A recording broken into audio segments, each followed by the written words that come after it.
Olá pessoal, eu sou a Regina Simões, Social Media, estamos iniciando mais um episódio. Hoje nós vamos falar sobre marketing digital, com conteúdo bem relevante, bem diferenciado. Estou aqui com a... Oi gente, eu sou Laizinha Machado, blogueira plus size, apresentadora do podcast do Zero ao Topo. E a gente vai conversar agora com o Diogo Fres. Falei certo? Falou certo. Quase que rolou uma piadinha interna, mas eu não posso falar, gente. Mas quem quiser saber depois, pergunta no meu direct. Isso aí. E é isso aí, bacana. O Diogo, ele é pastor, também social media, trabalha com marketing, um marketing muito diferenciado e avançado, que é um marketing direcionado para conteúdos cristãos, não é isso? Sim, na sua grande totalidade, sim. Sim. Então, a gente vai pedir para você contar um pouquinho da sua história, se apresentar. Fique à vontade, seja bem-vindo. Obrigado. Nós estamos felizes, apesar de nervosos, porque eu tenho algumas perguntas, né, difíceis, mas o nosso convidado vai estar aí com tempo para estar conversando com a gente sobre esse conteúdo. Ótimo. Em primeiro lugar, prazer estar aqui com vocês. Fico muito feliz desse convite. Eu acredito que iniciativas como essa são muito importantes para não só dar voz a mais pessoas, mas também a gente conseguir realmente colocar dentro do campo digital conteúdos que são relevantes, Sim. que fazem sentido. É um ambiente muito voraz, é um ambiente muito... frenético, quase uma guerra o tempo todo, mas também é um ambiente de pessoas boas, de pessoas que têm muitas coisas boas para falar. Sim, então, estou muito feliz de estar com vocês aqui. Espero poder responder essas perguntas assim de forma convincente e que seja aí um bom conteúdo para esse episódio. Bom, né? Você me perguntou, meu nome é Diogo Fres, eu tenho 33 anos, pai da Valentina, e estou muito feliz de estar com vocês aqui. Sou pastor, sou formado em teologia, história e também em comunicação. Nossa, gente, que chique. Eu estou te falando que é diferenciado e avançado. E eu trabalho com digital mais ou menos já há uns 2 para 3 anos. Comecei como social media e hoje também sou lead de conteúdo e também trabalho com uma agência. Bacana. Específica. E fala um pouquinho da sua vida pessoal, se você é daqui de Juiz de Fora. Então, eu costumo falar que sou, né? Porque a minha cidade é Astolfo Dutra, não sei se você já ouviu falar. Já. É uma cidade bem pequenininha aqui perto, né? Minha família é de Astolfo Dutra, Ubá, dessa região. Só que eu vim para cá muito cedo com a minha família, então sou praticamente um juiz forano. Mas sou nascido em Astolfo Dutra, essa cidadezinha boa. Quente para chuchu, mas é boa. Verdade. Então vamos lá com a primeira pergunta, gente. Bora. Vamos começar aqui. Como você define o conceito de marketing cristão e como ele se diferencia das outras abordagens de marketing? Cara, boa pergunta. É uma pergunta que talvez eu vou frustrar você na resposta, porque eu não consigo enxergar marketing cristão e marketing não cristão. Sim. Marketing é marketing. Isso é verdade. Agora, o que eu consigo enxergar é a intenção por trás daquela ação que eu estou fazendo. Então, assim, no final das contas, o marketing ele é o que ele é. Só que quando uma pessoa, por trás da execução do marketing, ela tem princípios, ela tem propósito e, acima de tudo, ela vê no receptor da mensagem que ela quer entregar uma pessoa que tem desejos, dores, dificuldades, e é uma pessoa humana que quer resolver algum problema, ela tem um anseio de alguma coisa, você passa a ter um olhar muito mais humanizado do que um olhar simplesmente de aferir lucro. O lucro no marketing é importante, porque senão não existiria o marketing. Não tem o porquê de acontecer. Só que eu penso que o marketing ele tem que ser além do lucro. Né? Seth Godin, que é um especialista mundial de marketing, ele fala que o marketing ele tem que ser a união do desejo e a união da solução do problema. Então, eu tenho o desejo e tenho a solução. Então, quando eu faço isso de uma forma correta e uno essas duas partes, ambos saem felizes. Então, eu não consigo pensar assim, o marketing cristão. Eu acredito que existem muitos cristãos usando do marketing para comunicar as suas mensagens, mas eu não consigo ver assim, existe o marketing cristão e o marketing secular, normal. Né? Marketing é marketing. Perfeito. Mas eu gostei da resposta. Te frustrou? Não frustrou. Que bom. Que bom. Começamos bem. E até o final eu te frustro. Vai sair decepcionada. Esse é o objetivo. Essa é a intenção. Que bom que você não tem expectativa em mim. E quais são os maiores desafios ao tentar promover valores cristãos dentro do marketing? Olha, como a Regina disse no início, eu sou cristão protestante, né? Eu tenho um ofício ministerial pastoral. Só que, um tempo atrás, eu costumo dizer que essa palavra não existe, né? Eu me desreligiosei. Eu nem sei se falar. Eu consegui tirar a religião de dentro de mim. Glória a Deus, aleluia. Por quê? Gente, que coisa boa. Ô, gente, vamos tentar não ser cancelado no podcast. O que eu posso fazer? Ele fala a verdade. Não, É isso cara, aí. Porque eu também estou nesse caminho. Ser religioso, mas ele... é complicado para tudo. E eu acho que nem chega a ser fanatismo. Por quê? Porque uma pessoa que muitas vezes ela entra pelo caminho da igreja, ela se converte, ela vai para o caminho da igreja, ela começa a andar dentro de preceitos que são bons, não são ruins. Sim.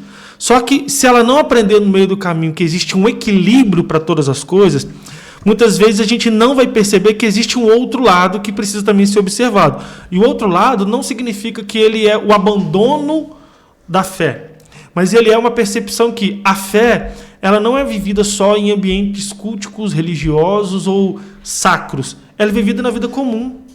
Quando eu acordo e sou uma pessoa educada com a minha filha, eu estou exercendo a minha religião. Quando eu saio de casa e sou uma pessoa que dirige no trânsito de forma correta e sem abusar, eu estou sendo um cristão. Quando eu me relaciono com os diferentes, com amor, igualdade, com respeito, eu estou sendo cristão. Então, eu comecei a perceber que a religiosidade ela me prende dentro de um círculo muito fechado e que me impede de ver a realidade do outro. Uma bolha, né? Uma bolha. Uma bolha. E aí, quando eu vou para o digital, eu percebo o seguinte, o digital, ele é um lugar de entretenimento, ele é um lugar de, muitas vezes, o cara trabalhou o dia inteiro, está cansado, está estressado, ele chega em casa, aí ele pega o celular, ele começa a olhar o que está acontecendo, de certa forma, para se distrair, para se entreter, para ter aquela dose de dopamina ali no final do dia, para poder aguentar as pressões que ele tem. E aí, se eu entro para esse campo com um peso, com algo que mais culpa ele do que traz ele para uma outra realidade, eu não estou ajudando em nada. Eu acredito assim que eu tento fazer nas minhas redes sociais da seguinte forma: demonstrar que eu, CPF, eu sou cristão, eu amo o Senhor, eu tenho a fé em Jesus como um preceito fundamental na minha vida, e também sou um cidadão, também sou um pai, também sou um amigo, também sou alguém que faz muita besteira, porque cristão não é alguém que não faz coisas erradas, cristão é alguém que se errou, se arrepende e muda a rota. Certo. Então, eu não estou no digital para mostrar a perfeição. Por exemplo, eu quero falar para você que está me escutando, se você está no digital para ser alguém perfeito, saiba que você está no lugar errado.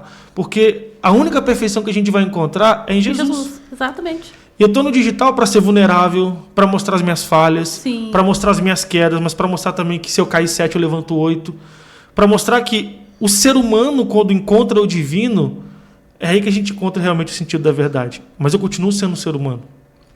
Eu acho muito interessante e perfeita essa sua colocação, mas, ao mesmo tempo, eu gostaria de fazer uma pergunta que vai fugir um pouquinho da temática do marketing, mas eu acho que é interessante. Porque a gente nunca segue o roteiro. Tem isso também, mas aí me veio aqui uma ideia, no sentido que, né, o crescimento das igrejas, do avanço, né, dos protestantes, e, ao mesmo tempo, devido às notícias, as coisas que nos cercam, o despreparo de pastores, obreiros, diaconisas e os próprios membros também. Sim.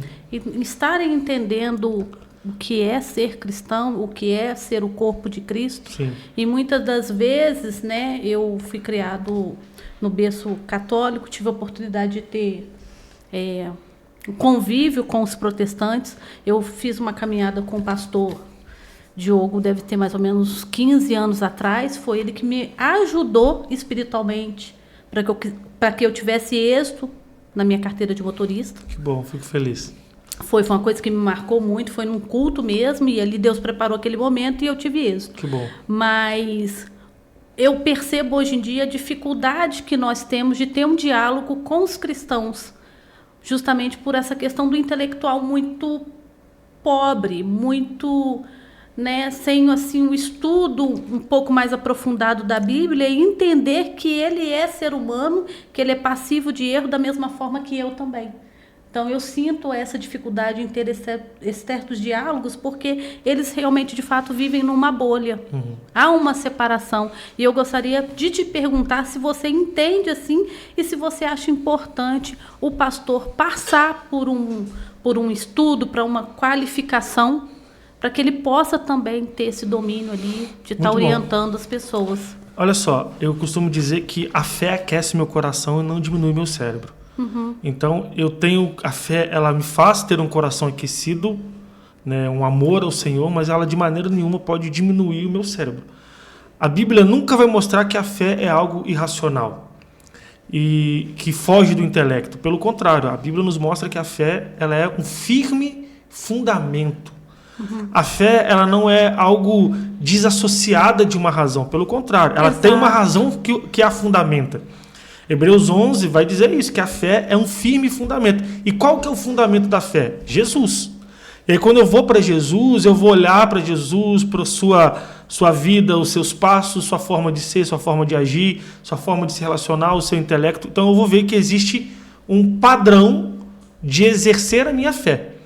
E aí quando eu coloco isso para dentro do campo religioso, institucional da igreja, eu penso da seguinte forma, Regina Lais, pastor é um ofício dado por Deus. Homens não levantam pastores. Então, eu não posso levantar e falar assim, agora eu estou te levantando pastor. O ofício ministerial, ele é exclusivamente dado pelo Senhor. A Bíblia vai dizer que uns são chamados para apóstolos, evangelistas, pastores, mestres e assim por diante. Só que quem dá esse dom é o Senhor.